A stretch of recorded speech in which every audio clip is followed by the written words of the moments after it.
नमस्कार साथियों, आज हम बात करेंगे राजस्थान के भूगोल से संबंधित विगत प्रतियोगी परीक्षा में महत्वपूर्ण प्रश्नों को, जो कि हमारे एग्जाम पॉइंट ऑफ व्यू से इंपॉर्टेंट है।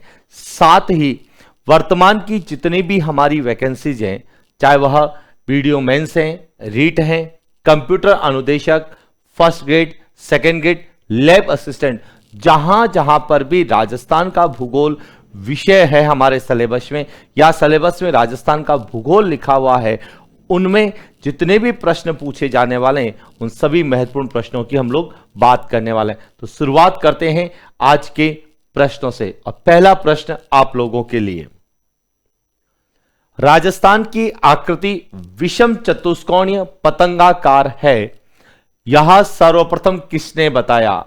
ए colonel James Tod, B George Thomas, C T H. Headley, D William Franklin. अब देखिए, राजस्थान की आकृति चतुष्कोणीय, विषम चतुष्कोणीय या पतंगाकार है, यह सबसे पहले किसने बताया था? सही उत्तर है सी, टी.एच. हेडले ने यह सबसे पहले बताया था कि राजस्थान की आकृति विषम चतुष्कोणीय और पतंगाकार है। अब विषम चतुष्कोणीय और पतंगाकार क्यों है, इसका कारण देखिए कि यह जो हमारा राजस्थान का मानचित्र है, इसमें राजस्थान की उत्तर से दक्षिण यदि हम लंबाई की बात करते हैं तो लंबाई लगभग 826 किलोमीटर है। और यदि हम पूरब से पश्चिम, राजस्थान की पूरब से पश्चिम चौड़ाई की बात करते हैं तो चौड़ाई लगभग 869 किलोमीटर है।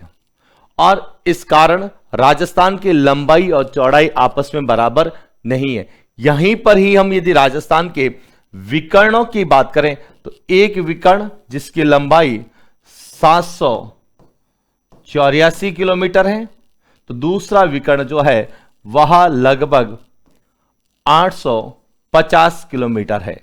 और इस प्रकार हमारे जो है राजस्थान के विकर्ण भी समान नहीं है। इस कारण राजस्थान की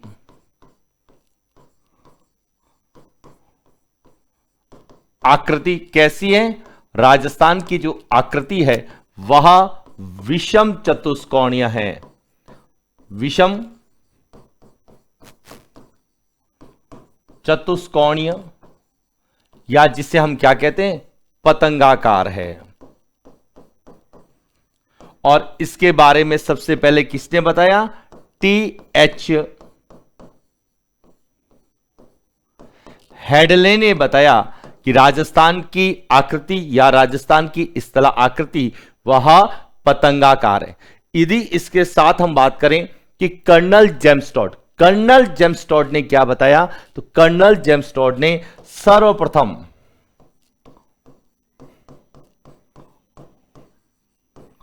राजस्थान शब्द का प्रयोग जो है सबसे पहले कर्नल जेम्स टॉड ने किया। यह पूछा जा सकता है कि राजस्थान को राजस्थान शब्द किसके द्वारा सबसे पहले दिया गया? Colonel James Tod. और कर्नल जेम्स टॉड ने अपनी एक पुस्तक जिसमें राजस्थान नाम दिया गया वह थी एनाल्स एंड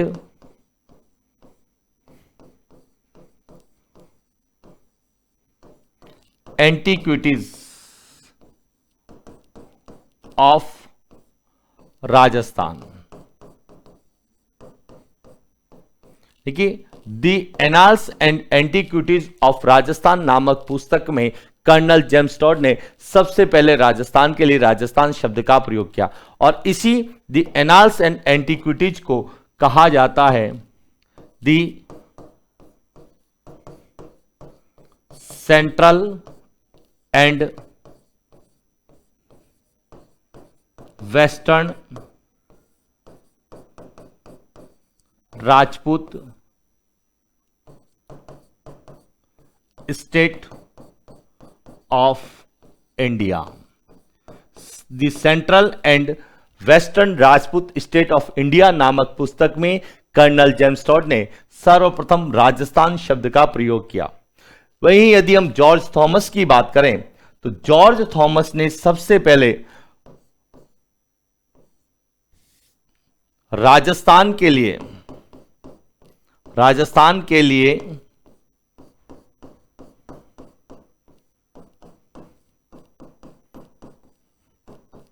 राजपुताना शब्द का प्रयोग किया। राजस्थान के लिए राजपुताना शब्द का प्रयोग सबसे पहले जॉर्ज थॉमस ने किया। और विलियम फ्रैंकलिन, इन्होंने एक किताब लिखी थी, दी मिलिट्री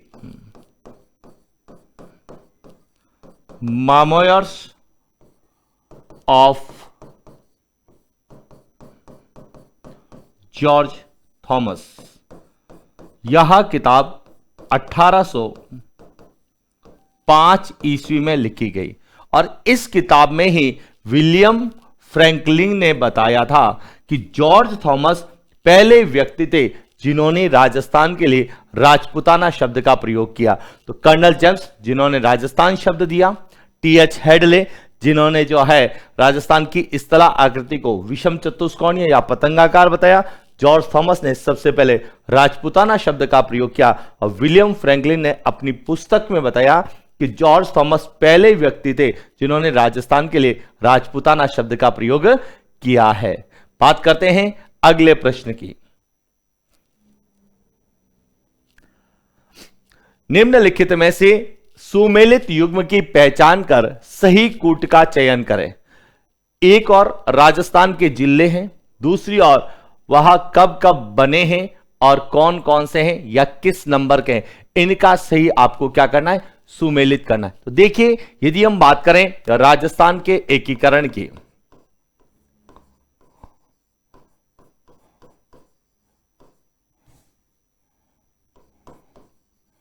राजस्थान के एकीकरण के समय 1 नवंबर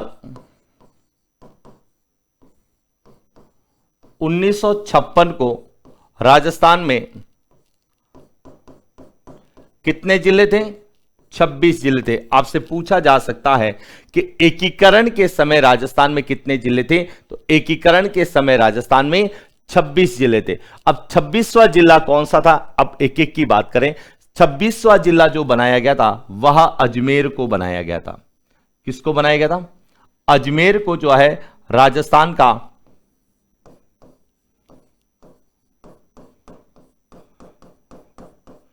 26वां जिला बनाया गया था 1 नवंबर 1956।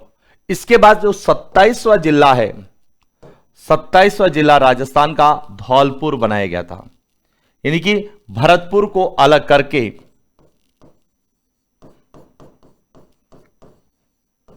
धौलपुर को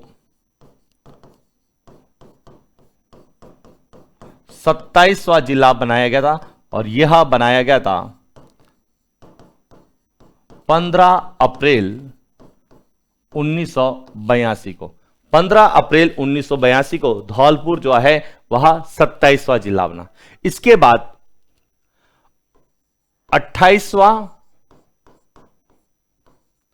29वां और 30वां, यह तीनों जिले एक ही दिन 10 अप्रैल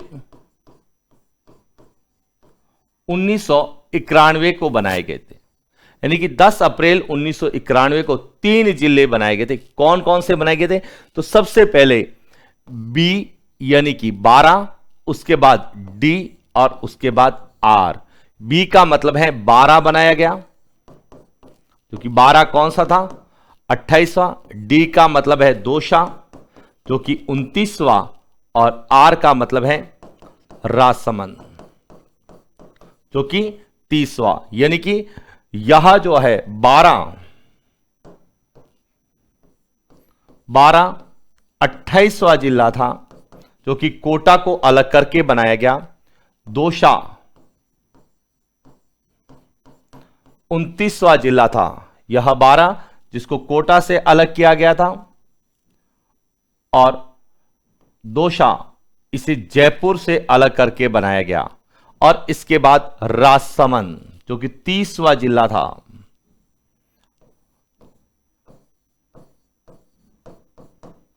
30वां राजसमंद जो कि उदयपुर को अलग करके बनाया गया। इसके बाद 31वां जो जिला था, 31वां जिला वह हनुमानगढ़ को बनाया गया था।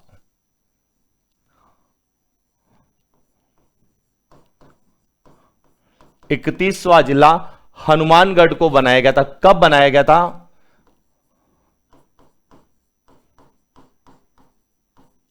12 जुलाई 1994 को।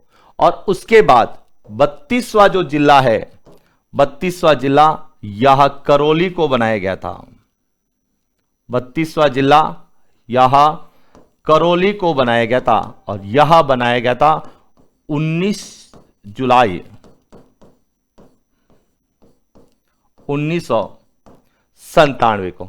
और सबसे नवीनतम राजस्थान का 33वां जिला यह प्रतापगढ़ को बनाया गया था।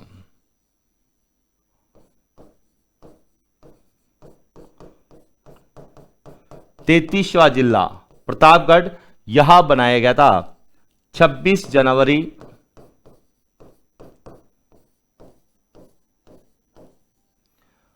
2008 को। तो इस तरह से राजस्थान में एकीकरण के समय जो है वह कितने जिले थे? 26 जिले थे। 26वां जिला था अजमेर। इसके बाद 27वां जिला धौलपुर को बनाया गया 1982 में, सही है। फिर 29वां जिला 12, यह गलत है क्योंकि 29वां जिला किससे बनाया गया था? 29वां जिला जो है वह बनाया गया था दौसा को बनाया गया था। 12 जो है यह 28वां जिला था जो कि 1991 में बनाया गया था, लेकिन 12 यहां पर गलत है, इसीलिए यह जो है वह असत्य होगा या असुमेलित होगा। 33वां जिला यह करौली को नहीं बनाया गया था, यह बनाया गया था हनुमानगढ़ को।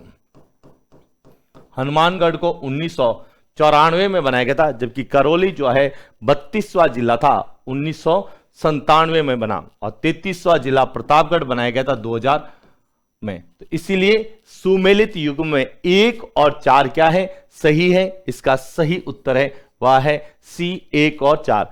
यदि आपसे यही प्रश्न पूछा जाता कि निम्नलिखित में से कौन सा असुमेलित युग्म है, तो असुमेलित में 2 और 3 असुमेलित हैं, जबकि 1 और 4 क्या है? सुमेलित है। तो इसीलिए आजकल यहां से प्रश्न विशेष रूप से पूछे जाते हैं कि कब कब कौन सा जिला जो है बना है, या किस डेट को बना है, या फिर किस से अलग होके बना है। तो यह भी आपको पता होना चाहिए कि 12 को जो है वह कोटा से अलग करके बनाया गया था, दौसा को जयपुर से अलग करके बनाया गया था, राजसमंद को उदयपुर से अलग करके बनाया गया था। हनुमानगढ़ की बात करें तो यहां हनुमानगढ़ इसको श्री गंगानगर से अलग करके बनाया गया था। और उसके बाद यदि बात करें धौलपुर को, तो इसको भरतपुर से अलग करके बनाया गया। और करौली की बात करें तो करौली को सवाई माधोपुर से अलग करके बनाया गया था। बात करते हैं अगले प्रश्न की। राजस्थान के देशांतरीय एवं अक्षांशीय विस्तार के संबंध में सही युग्म है।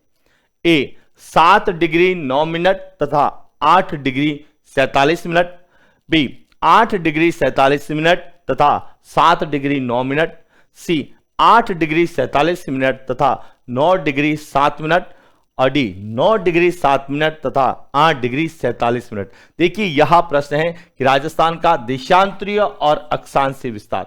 तो सबसे पहले तो आपको राजस्थान की ग्लोबीय स्थिति के बारे में पता होना चाहिए कि राजस्थान कौन से अक्षांशों के बीच में है या कौन से देशांतरों के बीच में। तो सबसे पहले बात करते हैं अक्षांशों की। देखिए समझना कि अक्षांश क्या होते हैं।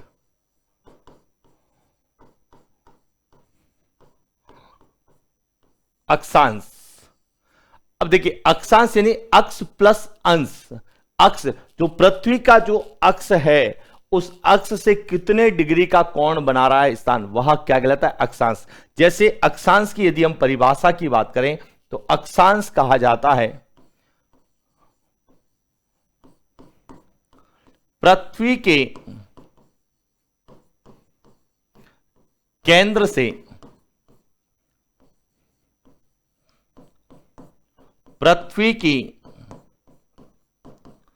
सतह पर स्थित किसी बिंदु की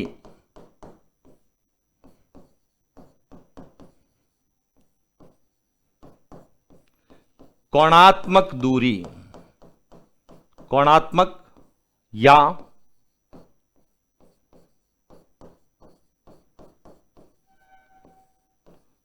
कोणीय दूरी।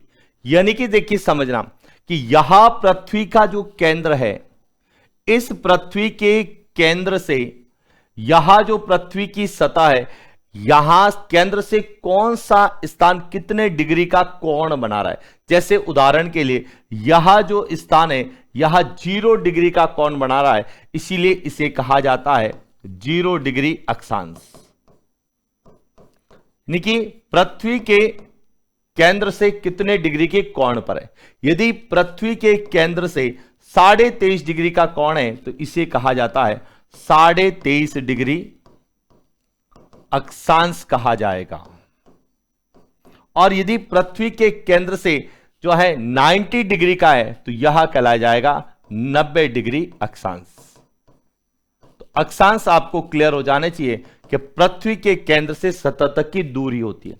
लेकिन अक्षांश रेखाएं होती है कि समान अक्षांशों को मिलाने वाली, जैसे 0 डिग्री अक्षांशों को जो मिलाएगी वह कहलाएगी 0 डिग्री अक्षांश रेखा, 0 डिग्री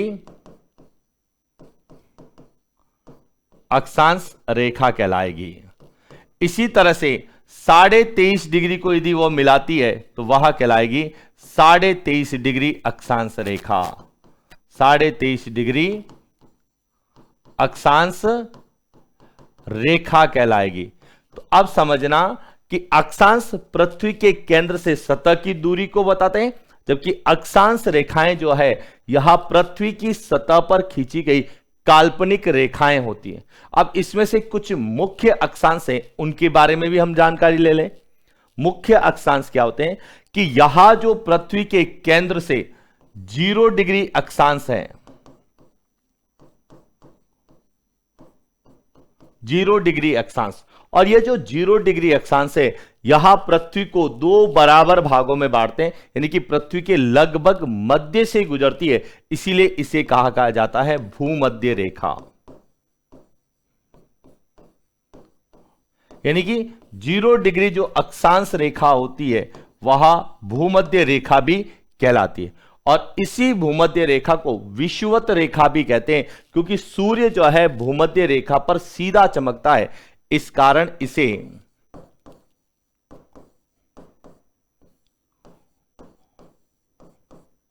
विषुवत रेखा भी कहा जाता है। और यह जो भूमध्य रेखा है पूरी पृथ्वी को 2 भागों में बांटती है। इसका जो उत्तरी भाग है, यह उत्तरी भाग यह कहलाता है उत्तरी गोलार्ध। क्या कहलाता है? उत्तरी गोलार्ध, नॉर्थ हेमिस्फीयर कहलाता है। और ये जो भूमध्य रेखा जिसे हम विषुवत रेखा कहते हैं, इसे ही इक्वेटर कहा जाता है। और भूमध्य रेखा के जो साउथ में दक्षिण वाला भाग है, यह दक्षिणी गोलार्ध कहलाता है। क्या कहलाता है? दक्षिणी गोलार्ध कहलाता है।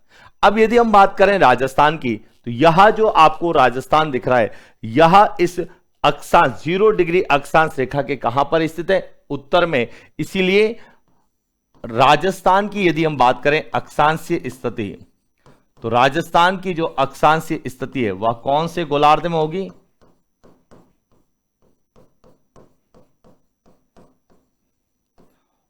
उत्तरी गोलार्ध में। ये ध्यान रखना, कई बार प्रश्न आता है कि अक्षांशीय दृष्टि से राजस्थान की स्थिति क्या है, तो अक्षांशीय दृष्टि से राजस्थान उत्तरी गोलार्ध में, नॉर्थ हेमिस्फीयर में स्थित है।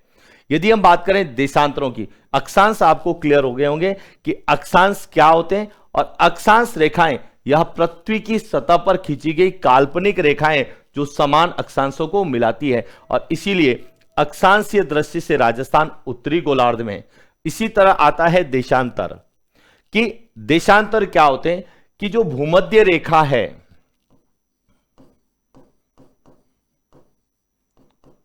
यहां जो भूमध्य रेखा है इसके लंबवत, यानी कि देशांतर की परिभाषा की बात करें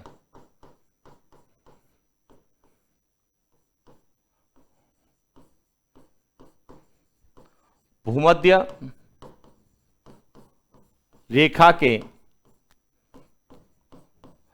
लंबवत यानी कि वर्टिकल खींची गई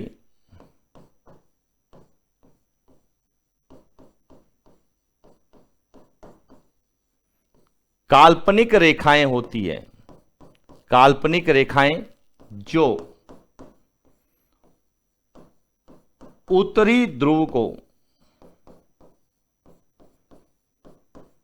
दक्षिणी ध्रुव से मिलाती है,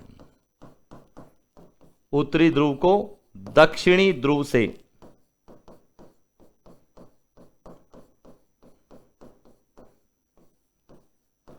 मिलाती है, उन्हें हम क्या कहते हैं, देशांतर या देशांतर रेखा। अब देशांतर या देशांतर रेखाएं भी पूरी पृथ्वी को दो भागों में बांटती है। यह जो है बीच से गुजरता है, इसे कहते हैं 0 डिग्री देशांतर। क्या कहा जाता है, 0 डिग्री देशांतर या ग्रीनविच रेखा।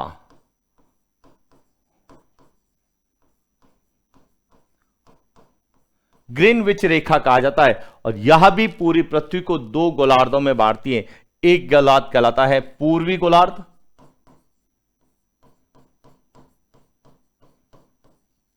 और दूसरा गोलार्ध कहलाता है पश्चिमी गोलार्ध।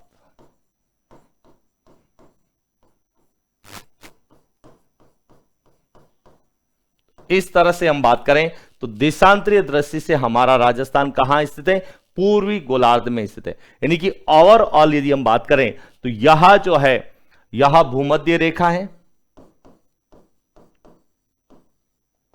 जिसे हम इक्वेटर कहते हैं। भूमध्य रेखा के उत्तर में स्थित होने के कारण यह जो है उत्तरी गोलार्ध में हो गया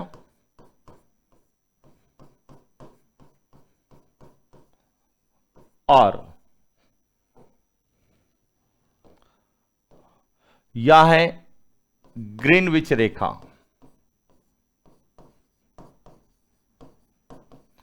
ग्रीनविच रेखा के पूरब में स्थित होने के कारण यह कहलाता है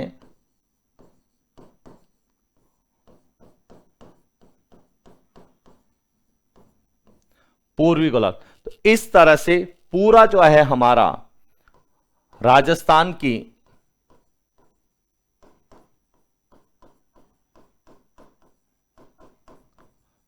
ग्लोबीय स्थिति जो है, राजस्थान की ग्लोबीय स्थिति यह उत्तर पूर्व में, और इस ग्लोबीय स्थिति के आधार पर ही राजस्थान की अक्षांशीय और देशांतरीय विस्तार की गणना की जाती है। और उसी पर हम बात करने वाले हैं कि राजस्थान का अक्षांशीय और देशांतरीय विस्तार क्या है। देखिए यह हमारा राजस्थान है और यदि हम बात करें भूमध्य रेखा की तो यह रेखा कहलाती है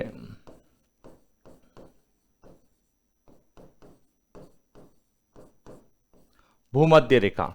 और भूमध्य रेखा के उत्तर में है तो उत्तरी गोलार्ध में है, तो राजस्थान यहां से, यह राजस्थान के सबसे दक्षिण से गुजरने वाला अक्षांश है और यह राजस्थान के सबसे उत्तर में गुजरने वाला अक्षांश है। यह जो अक्षांश है यह 23 डिग्री 3 मिनट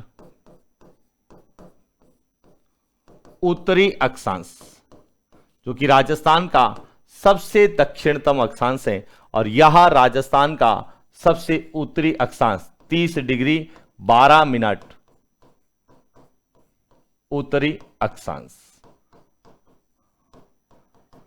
अब राजस्थान कितने अक्षांशों के बीच में, तो यदि हम बड़ी संख्या में से छोटी संख्या को क्या कर लें, माइनस कर लें, तो दोनों का जो अंतर आता है वह आता है 7 डिग्री 9 मिनट अक्षांश। यानी कि राजस्थान का जो अक्षांशीय विस्तार है वह लगभग 7 डिग्री 9 मिनट है। इसी तरह से देशांतरों की बात करें तो यह राजस्थान का सबसे पश्चिमी देशांतर है 69 डिग्री 30 मिनट पूर्वी देशांतर, और यह सबसे पूरब का देशांतर है 78 डिग्री 17 मिनट पूर्वी देशांतर। और इन दोनों का जो अंतर है वह अंतर आता है 8 डिग्री 47 मिनट देशांतर। और इसी तरह से राजस्थान का देशांतरीय जो विस्तार है वह देशांतरीय विस्तार है 8 डिग्री 47 मिनट और अक्षांशीय विस्तार है 7 डिग्री 9 मिनट। तो इस तरह से यदि हम प्रश्न की बात करें तो प्रश्न में पूछा गया था कि राजस्थान के देशांतरीय एवं अक्षांशीय विस्तार के संबंध में सही, यानी कि देशांतरीय विस्तार तो राजस्थान का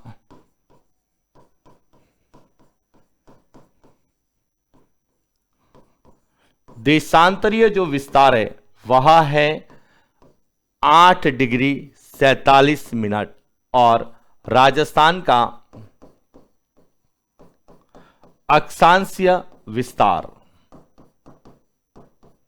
यह है 7 डिग्री 9 मिनट। तो इसलिए सही उत्तर इसका क्या होगा? बी, क्योंकि देशांतरीय विस्तार पहले है और अक्षांशीय विस्तार इसका बाद में। तो यह राजस्थान के अक्षांश और देशांतरों को लेकर पूछा जाता है कि राजस्थान के अक्षांश और देशांतरीय विस्तार कितना है। यदि आपसे अक्षांशीय विस्तार पूछा जाता है तो हमें यह भी पूछा जा सकता है कि 23 डिग्री 3 मिनट उत्तरी अक्षांश से 30 डिग्री 12 मिनट उत्तरी अक्षांश, यह भी राजस्थान का अक्षांशीय विस्तार है। और देशांतरीय विस्तार पूछा जाता है तो वह है 69 डिग्री 30 मिनट पूर्वी देशांतर से 78 डिग्री 17 मिनट पूर्वी देशांतर, यह राजस्थान का देशांतरीय विस्तार है। यह भी पूछे जा सकते हैं और यह भी आपसे पूछे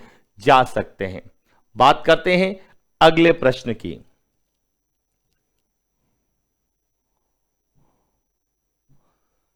कि राजस्थान में दिन में सूर्य सर्वाधिक सीधा चमकता है। ए सूरतगढ़ श्रीगंगानगर, बी फलोदी जोधपुर, सी सम जैसलमेर और डी कुशलगढ़ बांसवाड़ा।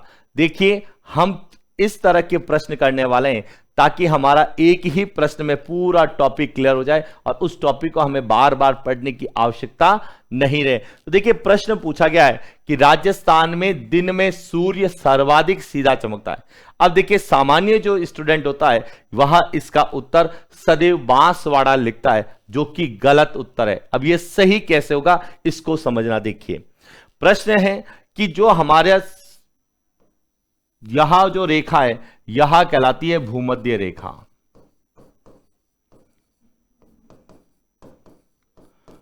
अब समझना कि भूमध्य रेखा पर सूर्य क्या चमकता है? सीधा चमकता है। अब भूमध्य रेखा के जो निकट है वहां पर सूर्य क्या चमकता है? सीधा। तो यदि हम बात करें तो यह तहसील है कुशलगढ़। तहसील कौन सी है? कुशलगढ़ है। और जिला कौन सा है? बांसवाड़ा। तो प्रश्न आता है कि राजस्थान में सूर्य सीधा कहां चमकता है? तो कुशलगढ़ बांसवाड़ा में। राजस्थान में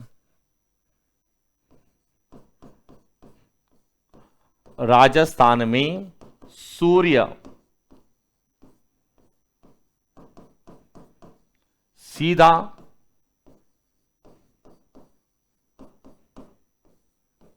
चमकता है तो उत्तर क्या आएगा? बांसवाड़ा। और तिरछा कहां चमकता है? तो हम कहते हैं कि श्रीगंगानगर में। तिरछा कहां चमकता है?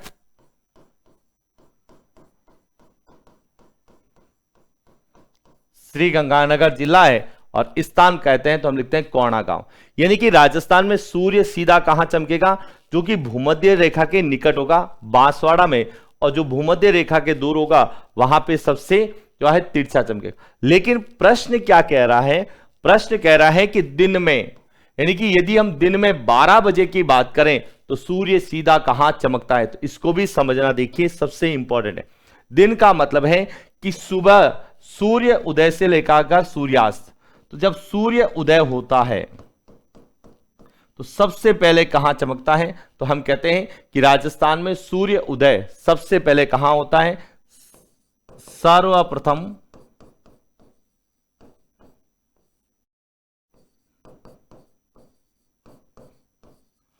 सूर्योदय कहां होगा? धौलपुर में होता है। यह डिस्ट्रिक्ट है, वह है धौलपुर। और इस तरह से दिन में 12 बजे की बात करें तो सूर्य एकदम क्या चमकेगा? लंबवत। और फिर शाम के समय धीरे धीरे सूर्य इधर आएगा और सबसे अंत में सूर्य उदय कहां होता है? जैसलमेर में होता है। यानी कि सबसे अंत में सूर्य उदय कहां होगा? जैसलमेर। लेकिन 12 बजे की बात करें तो 12 बजे सूर्य एकदम सीधा लंबवत रहता है, इस तरह से लंबवत रहता है। यदि स्थिति की बात करें तो यहां आता है नागौर। तो सूर्य दिन में 12 बजे नागौर में सीधा चमकना चाहिए, लेकिन पृथ्वी जो है अपने अक्ष से 23.5 डिग्री पूर्व की ओर क्या है? झुकी हुई है। इसीलिए दिन में 12 बजे सूर्य एकदम जो सीधा चमकता है वह कहां चमकता है? यहां पे चमकता है। और यह जिला कौन सा है? जोधपुर। तो दिन में की बात करें, दिन में राजस्थान में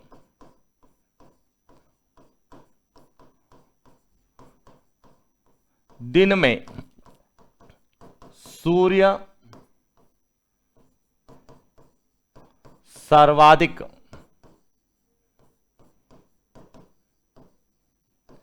सीधा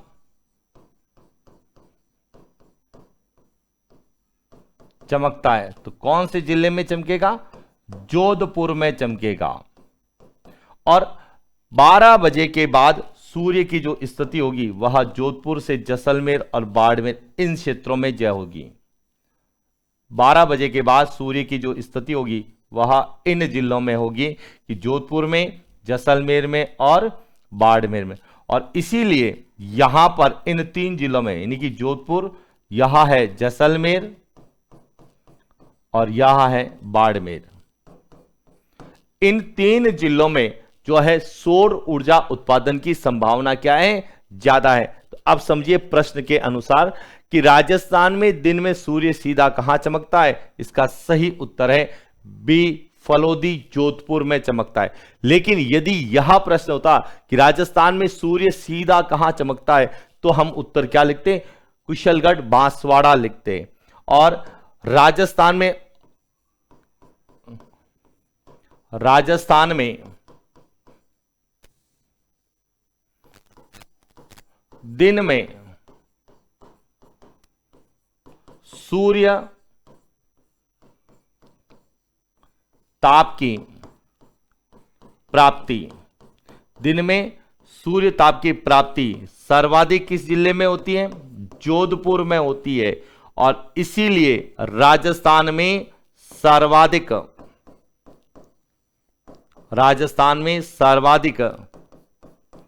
सौर ऊर्जा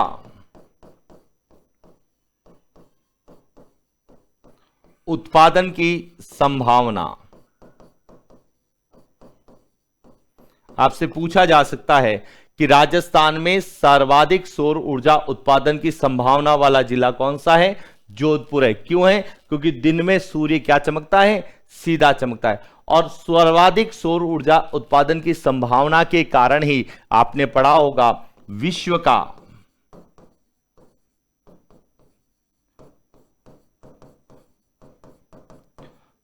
सबसे बड़ा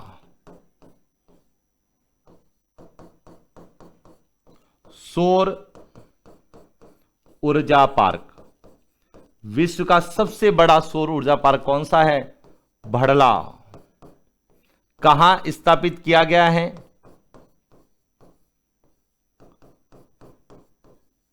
फलोदी, जोधपुर में स्थापित किया गया है। और जिसकी क्षमता है 2245 मेगावाट, जो कि विश्व का उत्पादन क्षमता की दृष्टि से सबसे बड़ा सोलर पार्क है। भड़ला फलोदी में स्थापित किया गया। क्यों स्थापित किया गया? क्योंकि यहां पर सर्वाधिक सौर ऊर्जा उत्पादन की संभावना है। क्यों है? क्योंकि यहां पर दिन में सूर्य क्या चमकता है? सीधा चमकता है। यदि प्रश्न आता कि राजस्थान में सूर्य सीधा कहां चमकता है तो हम लिखते कुशलगढ़, बांसवाड़ा में सीधा चमकता है। क्यों है? क्योंकि यह जो क्षेत्र या स्थान है यह भूमध्य रेखा के क्या है? निकट है। इसलिए यहां पर सौर ऊर्जा जो है सूर्य का सीधा चमकेगा, लेकिन दिन में यानी कि 12 बजे जो सूर्य की स्थिति होगी वह जोधपुर में होगी, यानी कि फलोदी में। इसीलिए सौर ऊर्जा जो है पार्क की स्थापना कहां की गई? फलोदी में। और एक और इंपॉर्टेंट चीज देखिए कि जोधपुर के साथ साथ जैसलमेर और बाड़मेर, इन जिलों में भी सौर ऊर्जा उत्पादन की संभावना क्या है? ज्यादा है। और इसीलिए आपने सुना होगा, कई बार प्रश्न पूछा जाता है कि जोधपुर, जैसलमेर और बाड़मेर, जोधपुर, जैसलमेर और बाड़मेर, इन तीनों क्षेत्रों में किसकी स्थापना की जा रही है? SEEZ, सोलर एनर्जी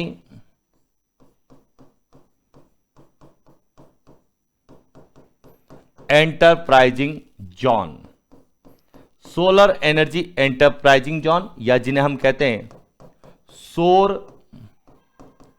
ऊर्जा उद्यमी क्षेत्र।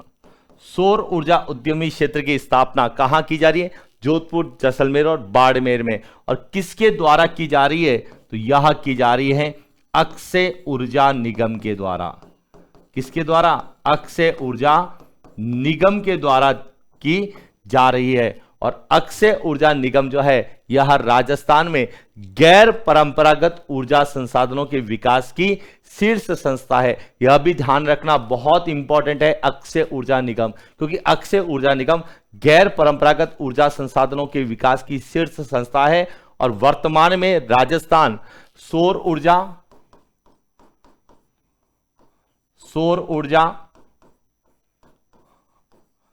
पवन ऊर्जा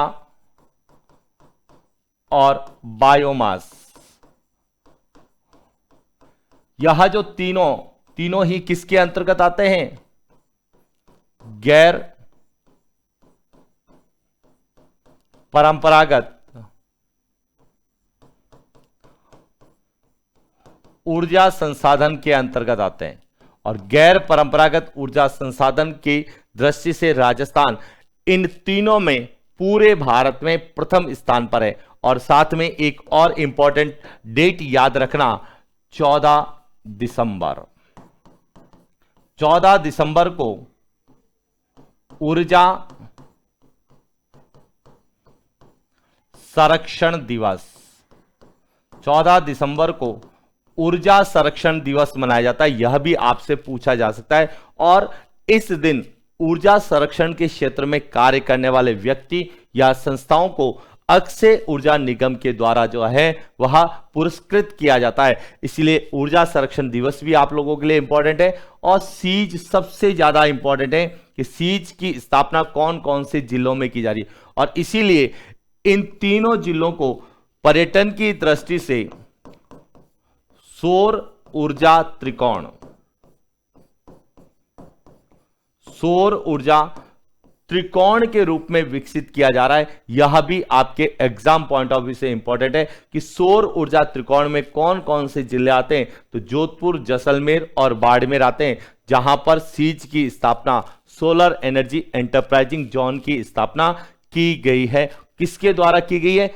अक्षय ऊर्जा निगम के द्वारा की गई है। और गैर परंपरागत ऊर्जा संसाधन, हर बार एक प्रश्न आता है। राजस्थान में सौर ऊर्जा, पवन ऊर्जा और बायोमास, इन तीनों का गैर परंपरागत ऊर्जा संसाधन में व्यावसायिक उत्पादन होता है। इसके अलावा हमारे यहां पर बायोडीजल भी है, बायोगैस भी है और भूतापीय ऊर्जा की भी क्या पर है? यहां पर संभावना है। तो इसीलिए यहां से सौर ऊर्जा के जो है परंपरागत और गैर परंपरागत ऊर्जा संसाधन कौन से, उनकी भी हम लोग लिस्ट बना लें, ताकि प्रश्न यदि डायरेक्ट आए कि परंपरागत और गैर परंपरागत कौन से, तो उनको भी हम लोग अच्छे से कर सकते हैं।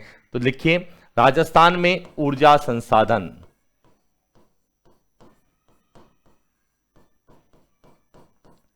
राजस्थान में ऊर्जा संसाधन कितने प्रकार के हैं? 2 प्रकार के हैं। एक तो है परंपरागत ऊर्जा संसाधन और दूसरे हैं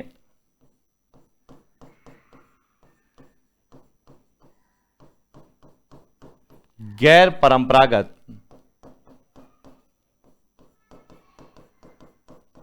ऊर्जा संसाधन। परंपरागत ऊर्जा संसाधन में यदि बात करें तो इसमें आता है तापीय ऊर्जा। तापीय ऊर्जा जो कि कोयला,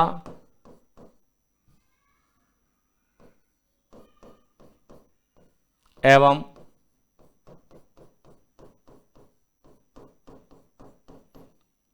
प्राकृतिक गैस आधारित है। इसके बाद है जल विद्युत ऊर्जा और तीसरा है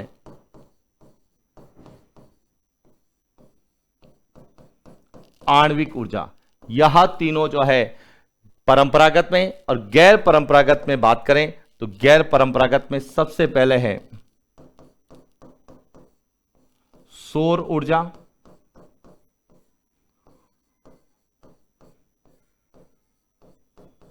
पवन ऊर्जा, बायोमास, इसके अलावा बायोगैस,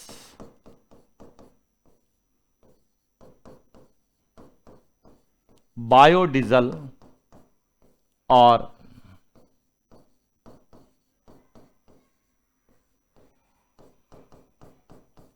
भूतापीय ऊर्जा। तो यह राजस्थान में ऊर्जा संसाधन है जिसमें से परंपरागत और गैर परंपरागत, और कई बार यहां से इस फ्लो चार्ट में से ही डायरेक्ट पूछा जाता है कि निम्न में से कौन सा परंपरागत या गैर परंपरागत नहीं है। तो परंपरागत में तापीय ऊर्जा, जल विद्युत ऊर्जा और आणविक ऊर्जा है, जबकि गैर परंपरागत में सौर ऊर्जा, पवन ऊर्जा, बायोमास, बायोगैस, बायोडीजल और भूतापीय ऊर्जा है। तो इस तरह से इनके विकास के लिए सीज की स्थापना किसके द्वारा की जा रही है? अक्षय ऊर्जा निगम। और अक्षय ऊर्जा निगम की स्थापना कब हुई यह भी ध्यान रखना, 9 अगस्त 2002। और यह जो है अक्षय ऊर्जा निगम, यह राजस्थान में गैर परंपरागत ऊर्जा संसाधनों के विकास की क्या है? शीर्ष संस्था है। इस तरह से भी पूछा जा सकता है। या राजस्थान में नवीकरणीय ऊर्जा विकास के लिए कौन सी संस्था काम करती है? तो अक्षय ऊर्जा निगम काम करता है। और राजस्थान में दिन में सूर्य कहां सीधा चमकता है? तो यह उत्तर आएगा जोधपुर आएगा। और यदि प्रश्न पूछा जाता है कि राजस्थान में सूर्य सीधा चमकता है तो उत्तर कौन सा जिला होगा? बांसवाड़ा होगा। और कौन सी तहसील होगी? कुशलगढ़। और यदि स्थान पूछा जाता है तो स्थान होगा बोरकुंड। कौन सा होगा? बोरकुंड। और यदि श्रीगंगानगर, यदि जिला पूछा जाए कि कहां पर सूर्य जो है तिरछा चमकता है या सीधा कहां नहीं चमकता है, तो वह है श्रीगंगानगर। और स्थान पूछा जाता है तो कौन सा होगा? कोणागांव। स्थान है कोणागांव, जो कि राजस्थान का सबसे उत्तरीतम बिंदु है, और बोरकुंड राजस्थान का सबसे दक्षिणतम बिंदु है। और एक और सबसे इंपॉर्टेंट प्रश्न यहां से पूछा जा सकता है आपको कि राजस्थान में सूर्य का सीधापन बढ़ता है। क्या पूछा जा सकता है? कि राजस्थान में सूर्य का सीधापन बढ़ता है। तो समझना यहां से कि जब हम गंगानगर से बांसवाड़ा की ओर आएंगे, गंगानगर से बांसवाड़ा यानी कि हम उत्तर से दक्षिण की ओर आएंगे, तो सूर्य का